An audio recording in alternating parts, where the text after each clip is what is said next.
Erin Burnett Out Front, weeknights at 7, only on CNN. We are just getting some new pictures of the 6-year-old boy Ethan, who was abducted and held for 6 days in an underground bunker. Now, these are from the office of Alabama Governor Robert Bentley, who met with Ethan and his mother, Jennifer Kirkland, today. Also today, for the first time since his abduction, Ethan and his mother are speaking out in an interview with Dr. Phil, and they talk about those frightening and horrific 6 days and about how Ethan is doing right now.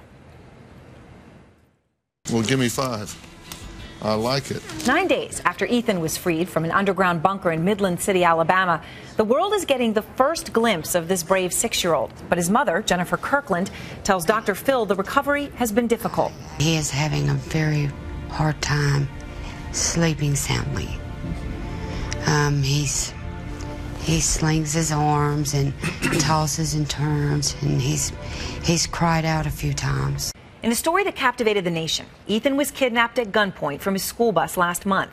His abductor, a local resident named Jimmy Lee Dykes, had boarded the bus and killed the driver. For 6 days, Ethan was held underground by Dykes in an 8x6 bunker. Neighbors say over the years, the Vietnam veteran and retired truck driver behaved strangely, and that he'd even beaten a dog to death with a pipe. But Kirkland says Dykes took surprisingly good care of her son. When he found out that Ethan was autistic and took medication, I believe that's why he started caring and letting Ethan have the things that he was letting him have. Authorities say Dykes fed the boy, gave him toys, and even allowed him to take medicine for his autism. Kirkland told Dr. Phil that waiting for Ethan's return was the hardest thing she's ever been through. I wanted to be there.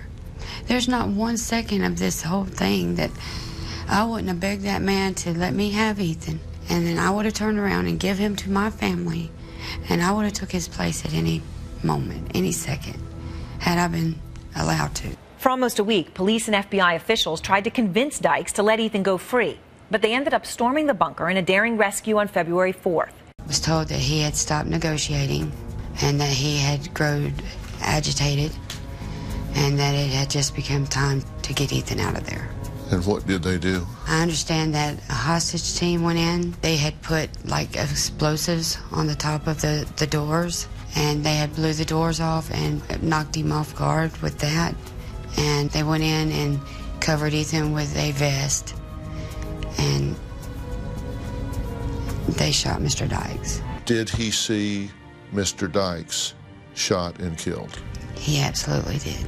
He'd seen the Army came in and shot the bad man. Ethan, who played quietly with his toys as his mother spoke to Dr. Phil, says little about what happened in those harrowing days. But when Dr. Phil asked him how he gets to school, here's what he whispered to his mother. But Mom, Kirkland says she has already forgiven Dykes and is ready to move on, devoting all of her attention to protecting Ethan. How are you coping with all of this? I'm not sure yet. I've been so busy trying to make sure he's okay first. Yeah, I mean, I'm basing it on how he's doing. If he's doing okay today, then I'm fine.